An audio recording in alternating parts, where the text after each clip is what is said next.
Hello friends, बहुत बहुत स्वागत है आपका आपके अपने यूट्यूब क्लासेस हरी शरणम लर्निंग हब में। मेरा नाम है एस दीक्षित। आज हम बात करेंगे दो चर वाले रैखिक समीकरण युग्म, जो हमने पिछले क्लास में आपको चैप्टर पढ़ाया था। उसी के कुछ महत्वपूर्ण क्वेश्चनों के साथ आज हम आए हैं। क्योंकि एग्ज़ाम की डेट भी आ गई है, तो इम्पोर्टेंट क्वेश्चनों पर अब अधिक ध्यान दीजिए। तो अगला जो क्वेश्चंस हैं उन पर ज़रा देखते हैं, और चैनल को लाइक सब्सक्राइब ज़रूर करें, जिससे आपको आगे आने वाली वीडियो मिल सके। और शेयर करें ज़्यादा से ज़्यादा जो भी आपके मित्रगण हैं। चलिए तो शुरुआत करते हैं। सबसे पहले हम बात करेंगे क्वेश्चनों की।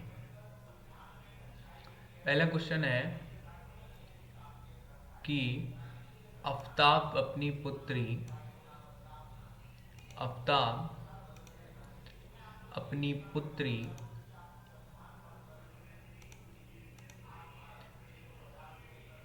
से कहता है। एक आफ्ताब है, अपनी पुत्री से कहता है कि 7 वर्ष पूर्व मैं तुमसे 7 गुनी आयु का था।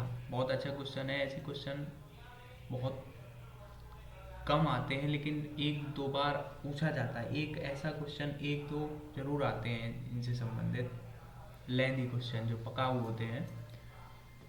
क्या है कि 7 वर्ष पूर्व मैं तुमसे 7 गुनी आयु का था, अब से 3 वर्ष बाद मैं तुमसे केवल 3 गुनी आयु का रह जाऊंगा। इस स्थिति को बीजगणितीय एवं ग्राफी रूपों में व्यक्त कीजिए। ये क्वेश्चन है कि इसको पहले बीजगणितीय स्थिति में व्यक्त कीजिए, फिर जो समीकरण बने उसको हमको क्या करना है, ग्राफी रूप में उसको व्यक्त करना है। ठीक है, तो ग्राफी विधि हम आपको बता चुके हैं, तो बस इस क्वेश्चन को थोड़ा समझना है। क्या कह रहा है कि 7 वर्ष पूर्व मतलब 7 वर्ष पहले पहले की बात कर रहा है। तो हम सबसे पहले क्या करेंगे, सबसे पहले हम मान लेंगे, सपोज करेंगे कि आफ्ताब की वर्तमान आयु मान लेंगे x वर्ष, और उसकी पुत्री की वर्तमान आयु मानेंगे, क्योंकि हम वर्तमान से शुरू करेंगे। उसके बाद हम 7 वर्ष पहले जाएंगे, तब की घटना को देखेंगे। जो सिचुएशन फर्स्ट रहेगी उसके बाद दूसरी सिचुएशन पर हम जाएंगे। ठीक है, तो पहली स्थिति क्या रहेगी, हमने तो उसकी पुत्री की भी आयु मान ली, कितनी, 7 वर्ष। ठीक है, अब जो बात है कि 7 वर्ष पूर्व मैं तुमसे 7 गुनी आयु का था, अब से 3 वर्ष बाद मैं तुमसे केवल 3 गुनी आयु का रह जाऊंगा। तो 7 वर्ष पूर्व की बात है, तो 7 वर्ष पहले हम किसकी आयु जाएंगे, आफ्ताब की आयु। क्यों जाएंगे, क्योंकि हमको 7 वर्ष पहले जाना है। तो 7 वर्ष पहले हमको आफ्ताब की आयु पता तो होनी चाहिए, कितनी होगी। तो जब हमको वर्तमान पता है, मान लो आपकी कोई भी उम्र है, तो उससे आप 7 माइनस करेंगे, तभी तो आप 7 वर्ष पहले की आयु प्राप्त कर पाएंगे। तो हमने क्या किया, आफ्ताब की आयु ज्ञात करने के लिए हमने 7 घटा दिया, किसमें, x में। तो हमको ये 7 वर्ष पहले आफ्ताब की आयु पता हो गई। ठीक है, इसके बाद क्या है, और उसकी पुत्री की आयु भी 7 वर्ष पहले कितनी होगी, 7 कम होगी। क्या, हम माइनस कर देंगे, ये भी माइनस हो गया, y-7। तो अब हम सिचुएशन फर्स्ट पर जाएंगे, जो ये कह रहा है कि 7 वर्ष पूर्व मैं तुमसे 7 गुनी आयु का था। तो 7 वर्ष पूर्व मैं तुमसे, कौन, मैं तुमसे 7 गुनी आयु का था, मतलब आफ्ताब की उम्र 7 गुनी थी, किसकी उम्र से, उसकी पुत्री की उम्र से। तो सीधा सीधा फंडा है, इसका करने का तरीका वही है जो हमने पिछली क्लास में आपको बताया था। एक तरफ x को रखो, एक तरफ y को। तो आफ्ताब की जो 7 वर्ष पूर्व आयु क्या है, x-7, तो हमने वो इस साइड रखी और पुत्री की इस साइड रखी। उसके बाद गुनी कौन है, आफ्ताब की आयु, मतलब ये 7 गुनी है, ये 7 गुनी है। तो अब हम जब इस सिचुएशन को, इस स्थिति को इक्वल करेंगे, बराबर करेंगे, तो अपोजिट चल चाहिए हमको। क्यों? देखो तराजू में नहीं, जो जैसे होता है ये ज़्यादा है तो इसका निकाला जाता है, उसी प्रकार से जब ये दो 7 गुना पहले से है, तो अगर हम ईस्वी में 7 का गुणा कर देंगे तो गलत हो जाएगा क्वेश्चन। ठीक है, जैसे कि ये भारी चीज़ है कोई, तो उसी में और चीज़ डाल देंगे तो वो और हल्की हो जाए, भारी हो जाएगी, तो वो गलत हो जाएगा। हमको बराबर करना है, तो बराबर करने के लिए हम उसकी पुत्री की आयु में 7 का क्या कर देंगे, मल्टीप्लाई कर देंगे, तो ये इक्वल हो जाएगी सिचुएशन। इक्वल हो गई जैसे ही सिचुएशन, इस सिचुएशन से हमने समीकरण 1 निकाल लिया। कैसे? 7 माइनस एक्स, तो इसका हमने अंदर गुणा कर दिया तो हो गया 7y minus 49, x minus 7y, 7y को हम इधर ले आए और इस 7 को हमने उधर भेज दिया, तो ये स्थानांतरण हो गए। 49 में 7 जाएंगे, माइनस के 42 बचेंगे। तो पहला हमारे पास समीकरण मिल गया, ये मिल गया। फर्स्ट सिचुएशन से हमको ये समीकरण मिला। अब कह रहा है कि अब से 3 वर्ष बाद, अब से, अब कितनी आयु है, अभी वर्तमान में है x और y, तो इसके बाद कह रहा है 3 वर्ष बाद। 3 वर्ष बाद का मतलब 3 वर्ष के आगे की बात करेंगे, तो आगे मतलब प्लस जोड़ देंगे, तो हम वर्तमान उसकी 3 वर्ष बाद की आयु निकालेंगे x प्लस 3, उसी प्रकार से पुत्री की आयु y प्लस 3। अब सिचुएशन सेकेंड बनेगी, क्या बनेगी, x प्लस 3, ये किसकी आयु है, 3 वर्ष बाद आफताब की आयु, और y प्लस 3 3 वर्ष बाद किसकी आयु, उसकी पुत्री की आयु। अब कह क्या रहा है कि 3 वर्ष बाद मैं तुमसे केवल 3 गुनी आयु का रह जाऊंगा। अब कह रहा है 3 गुनी आयु का रह जाऊंगा, कौन, आफताब। तो आफताब गुना है 7 3, तो हम 3 का मल्टीप्लाई किस में करेंगे, हम पुत्री की आयु में 3 का मल्टीप्लाई कर देंगे। जैसे ही करेंगे इस 3 का अंदर गुणा, माइनस करके दूसरा समीकरण मिल गया x माइनस 3y बराबर 6। समीकरण 2 बीजगणितीय रूप में हम इसको देखेंगे तो हमारे पास समीकरण एक पहला वो था, दूसरा ये आ गया। तो इस प्रकार से हमने 2 समीकरण बना लिए, x माइनस 7y बराबर माइनस के 42, और दूसरा मिला हमको x minus 3y is equal to 6। अरे हमारे पास 2 समीकरण आ गए। इन 2 से हम क्या, ज्यामितीय रूप से, ग्राफी रूप से हम इसको हल कर सकते हैं। ठीक है, ये तो आपको पता ही किस प्रकार से करना है हल। चलते हैं नेक्स्ट क्वेश्चन पर। अगला क्वेश्चन है, निम्न रैखिक समीकरण युग्म को प्रतिस्थापन एवं वज्र गुणनखंड विधियों से हल कीजिए। किस विधि को आप अधिक उपयुक्त मानते हैं। अब आई दूसरी वज्र गुणनखंड विधि। इसको हमने नहीं पढ़ाया था, तो इसी क्लास में आज हम इसको भी क्लियर कर देंगे। ठीक है, तो सबसे पहले तो कह रहा है कि निम्न समीकरणों के युग्म जो है, ये नीचे दे रखे आपको, ये युग्म 8x प्लस 5y बराबर 9 और 3x प्लस 2y बराबर 4, इन युग्मों को प्रतिस्थापन विधि और वज्र गुणनखंड विधि से हल करना है, और उसके बाद बताना है कि कौन सी उपयुक्त है, आपके कौन सा मानना है, ये कह रहा है। तो पहले हम प्रतिस्थापन विधि से इसको हल कर लेंगे, उसके बाद वज्र गुणनखंड विधि से। तो पहली प्रतिस्थापन विधि हम आपको पढ़ा चुके हैं, है ना। तो क्या है, पहली है प्रतिस्थापन विधि। पता है आपको, प्रतिस्थापन करना है किसी एक चर का। 8x प्लस 5y, तो हम पहले ही समीकरण को ले लें या दूसरे समीकरण को ले लें, कोई भी समीकरण ले सकते हैं। हमने समीकरण 2 से लिया y का मान, क्या लिया, 4 माइनस के 3x बटे 2। ये y का मान किस में रखेंगे, समीकरण 1 में रखेंगे, प्रतिस्थापित करेंगे। रखा y, 8x प्लस y की जगह रखना है, तो y के स्थान पर पूरा ये मान आ जाएगा, ये वाला 4 माइनस 3x बटे में 2 बराबर 9। इसके बाद नीचे क्या हो जाएगा,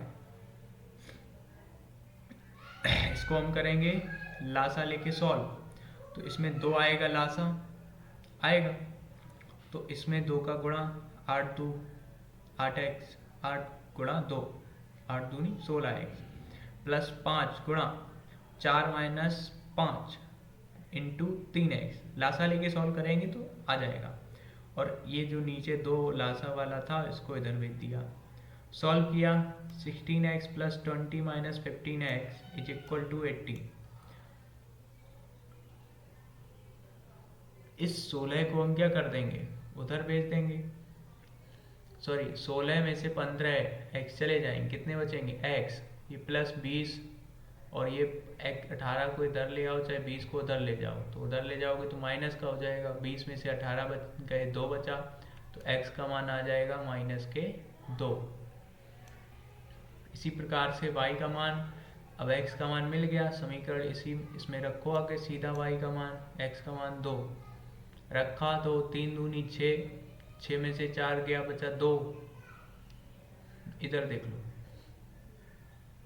-2 रखना है, x का मान -2 इसमें रखेंगे, रखा भाई, 4 -3 और -2 रखना है, ठीक है, +2 नहीं है। -2 जैसे ही रखेंगे तो 3 दूनी 6, माइनस माइनस हो गया प्लस, 6 4 हो गया 10, और 2 का जब हम डिवाइड देंगे तो हो जाएगा 2 पंचे 10। तो इस प्रकार से हमारा आंसर आ गया 5, y का मान 5, x का मान 2। अब अगली विधि है वज्र गुणनखंड विधि, ठीक है। वज्र गुणनखंड विधि आपको हमने पहले नहीं बताई थी। इसमें क्या होता है, सीधा सीधा आपका फॉर्मूला दे रखा है, ये वाला, इस फॉर्मूले से हम आसानी से मान निकाल सकते हैं, ठीक है। या तो ये वाला इसके बराबर ले लो, x का पद इसके बराबर ले लो, y का पद इसके बराबर ले लो, या x और y को ले लो। चूंकि ये तीनों क्या है, आपस में इक्वल है, कोई भी आप ले सकते हैं, ठीक है, कोई भी आप ले सकते हैं, आसानी से आ जाएगा। तो अगर केवल x का मान आपको चाहिए तो इससे इसका मान सीधा डायरेक्ट रख दो, आ जाएगा। दोनों के मान चाहिए हैं, ठीक है, दोनों के मान अगर चाहिए हैं तो भी कुछ करना पड़ेगा, या तो डायरेक्ट आप सॉल्व कर सकते हैं, ठीक है। तो तीनों इक्वल हैं, तीनों को हम लेकर आंसर रखेंगे, आसानी से आ जाएगा। अब हमारे पास मान पता होने चाहिए, B1 C2। अब A B C ये हैं क्या, ये है A1, 8 है A1, 5 है B1, 9 है C1, 3 है A1, 2 है B2, ये 3 है A2, 2 है B2, 4 है C2। मान पता है, रख दो आके मान। B1 कितना था, B1 है 5, रखा 5। C2 है -4, C2 है -4, -4 नहीं है तो +4 है, इधर +4 है भाई, -4 नहीं है, ये +4 है, यहाँ पर मिसप्रिंट है। इसके बाद माइनस करना है, B2 कितना है, 2 है, B2 2 है, प्लस, अब ये हो जाएगा माइनस, क्योंकि ये अंदर माइनस कर देगा तो गुणा में हो जाएगा 9, ठीक है। इसके बाद इक्वल में y का मान रख देंगे हम, इसी प्रकार से नीचे इसी सूत्र में केवल हमको मान रखने हैं। इसके बाद इसमें रख देंगे, ठीक है। मान रख के सॉल्व करेंगे, नीचे का मल्टीप्लाई कर लेंगे, मल्टीप्लाई कर लिया, ये माइनस गलत हो रहा है भाई, ये इन्होंने उल्टा कर दिया, देखो इधर माइनस भी लगा दिया, इधर माइनस एक बार है, 20 में से 18 जाएगा, ठीक है, आएगा रिजल्ट वही, सेम रिजल्ट आएगा -2, इधर 5 इधर 1। जैसे ही हम इसका क्या करेंगे, तुलना करेंगे, क्या करेंगे, तुलना, तो इसके नीचे वाला इसका मान, इसके नीचे वाला इसका मान, इसके नीचे वाला इसका मान, इस प्रकार से हमारे x का मान मिलेगा -2, y का मान मिलेगा 5। ये है वज्र गुणनखंड विधि, ठीक है, कोई दिक्कत नहीं, बस आपको फॉर्मूला ये याद रखना है, ये वाला, ये फॉर्मूला केवल आप याद रखो और कोई दिक्कत नहीं होगी आपको। चलिए नेक्स्ट क्वेश्चन पर चलते हैं।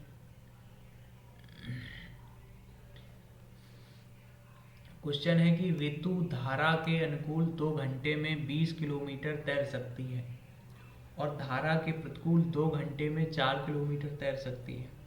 मतलब जिस ओर धारा बह रही है उसी ओर वह 20 किलोमीटर तैर सकती है, और धारा के विपरीत उल्टी दिशा में वो 4 किलोमीटर 2 घंटे में दौड़ सकती है।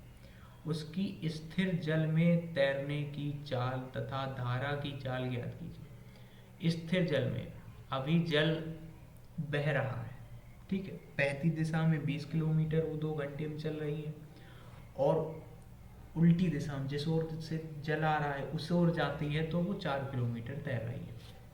अब कह रहा है कि उसकी स्थिर जल में, जल शांत है, स्थिर जल में चाल बताओ और धारा की चाल ज्ञात करो। जो इसमें जो धारा है उसकी चाल ज्ञात करो कि धारा कितनी तेज चल रही है। तो किस प्रकार से करेंगे? तो सबसे पहले मान लेंगे कि माना कि जो जो हमको पूछा है वही माना जाता है। स्थिर जल में चाल पूछी है तो स्थिर जल में हम पूछ लें चाल की बता देंगे x, और धारा की चाल मान लेंगे y, ठीक है। तो हम वही किया, माना ऋतु की स्थिर जल में तैरने की गति या चाल x किलोमीटर और धारा की चाल y मान ली, ठीक है। इसके बाद क्या करेंगे? अब हम जाएंगे क्वेश्चन पर। कह रहा है कि धारा की दिशा में चाल। अब देखो, धारा की दिशा में पहले स्थिर जल की x है, ठीक है, स्थिर जल की क्या है x है, और धारा की चाल y मान ली। तो जब हम धारा की दिशा में चलेंगे तो धारा की जब दिशा में चलेंगे तो हमको पॉजिटिव मिलेगा, ठीक है, पॉजिटिव मिलेगा, क्योंकि हमारी चाल अच्छी रहेगी, गति से हम चलेंगे। तो गति से चलेंगे मतलब चाल बढ़ेगी, चाल बढ़ेगी तो मतलब प्लस होगा, प्लस होगा मतलब उसकी चाल स्थिर जल में थी x, जल बहने लगा, और उसकी चाल हो गई y, जो जल बह रहा उसकी चाल है y। तो वो क्या हो जाएंगे, जो जो चाल है स्थिर जल में और धारा की चाल है, तो धारा की चाल उसमें जुड़ जाएगी, जुड़ जाएगी तो वो चाल कैसी होगी, पहले x थी वो फिर x प्लस जो धारा की चाल है वही तो चाल पकड़ लेगी।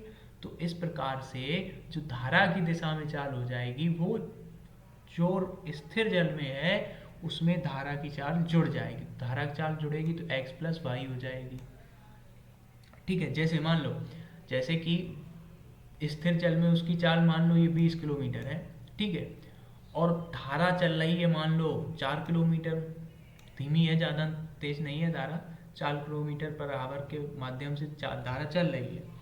तो अब वो स्थिर जल में 20 किलोमीटर तैर रही थी और उसी दिशा में अगर उसको तैरना है और 4 किलोमीटर गति से जल भी चल रहा है तो वो 4 किलोमीटर उसकी गति में ऐड नहीं हो जाएगा, हो जाएगा ना, तो वही ऐड हो गया।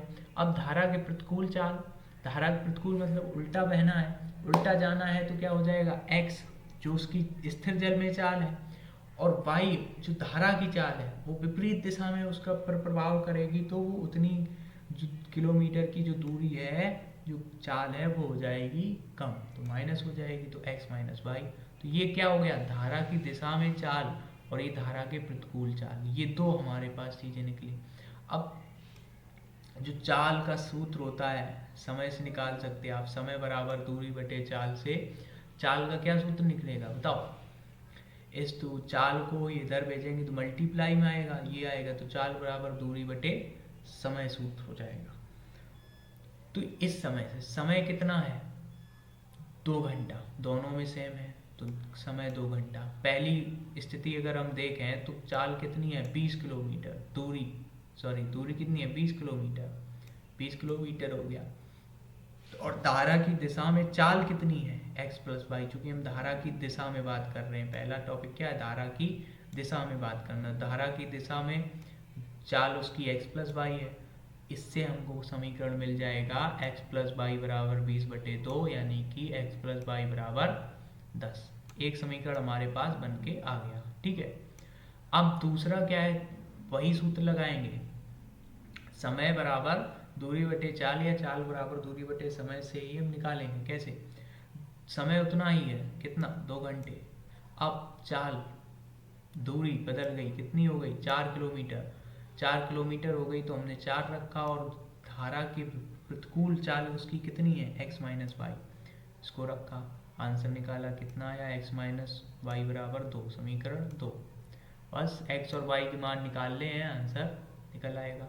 कोई भी विधि लगा सकते हैं, विलोपन विधि हमने लगा दी, कैसे लगा दी, x प्लस वाई बराबर 10x माइनस वाई, कोई चिन्ह भी नहीं बदलने, डायरेक्ट इनको हमने क्या कर दिया, काट दिया। इसको जोड़ा तो 2x हो गया, इनको जोड़ा तो 12 हो गया। इस 2 से हमने 12 को काटा तो कितना बचा, 6 बचा। तो x का मान आ गया 6। x का मान किसी भी समीकरण में रख दो, y का मान निकल आएगा। समीकरण 1 में रखा x का मान 6, तो y का मान मिल गया 10 माइनस 6 यानी कि 4। तो स्थिर जल में ऋतु की तैरने की क्षमता कितनी है, चाल कितनी है, 6 किलोमीटर पर घंटा, और जल की धारा उस समय 4 किलोमीटर चलेगी। तो इस प्रकार से हमने आंसर प्राप्त कर लिया। इस प्रकार से अगले क्वेश्चन पर चलते हैं। अगला क्वेश्चन है कि दो मित्र अनी और बीजू की आयु में 3 वर्ष का अंतर है। दो मित्र हैं, उनकी आयु में अंतर है 3 वर्ष का। अनी के पिता धर्म की आयु अनी की आयु की दोगुनी है और बीजू की आयु अपनी बहन की आयु की दोगुनी है। ठीक है, बहन की आयु की दोगुनी है।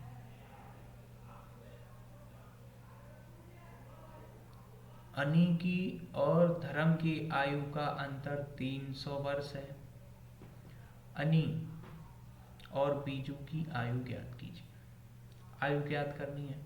सबसे पहले मानेंगे अनी की आयु कितनी है, x वर्ष मान लेंगे, बीजू की आयु y वर्ष मान लेंगे। ठीक है, अब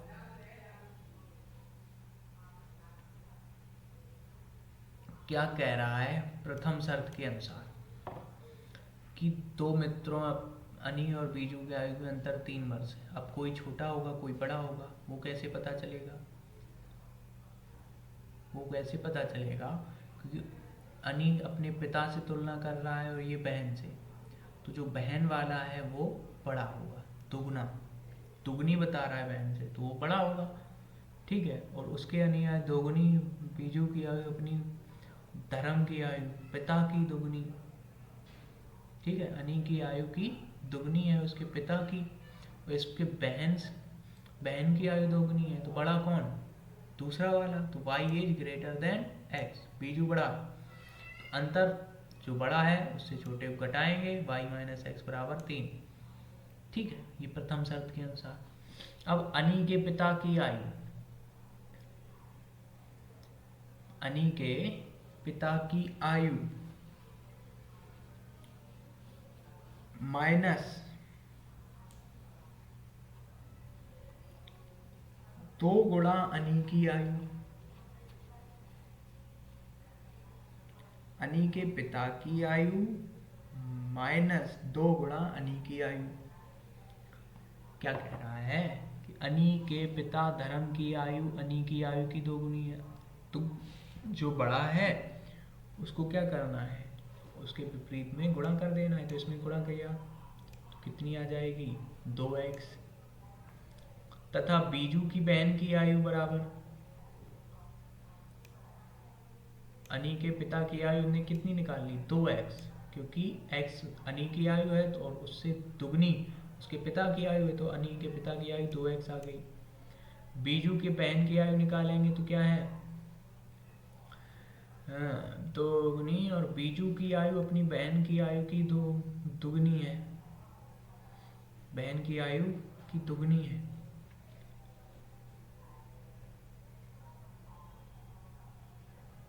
कौन दुगना है, उसके बहन की आयु से बीजू की आयु दोगुनी है। तो बीजू की आयु दोगुनी है तो हम बहन की आयु में 2 का गुणा करेंगे, और अगर इसमें ही हम अगर 2 का भाग कर दें तो भी बराबर हो जाएगा। जब स्थानांतरण दें तो भाग में आएगा, तो 1/2 बीजू की आयु, तो ये उसके बहन की आयु आ गई 1/2 y। ठीक है, अब दूसरी शर्त कह रहा है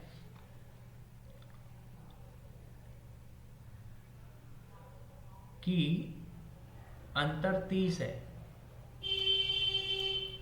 उसके पिता अनी के पिता और बीजू की बहन, उनके दोनों के बीच में डिफरेंस 30 है, तो हम दोनों का अंतर कर देंगे। अनु के पिता माइनस उसकी बहन बराबर 30 का गैप है।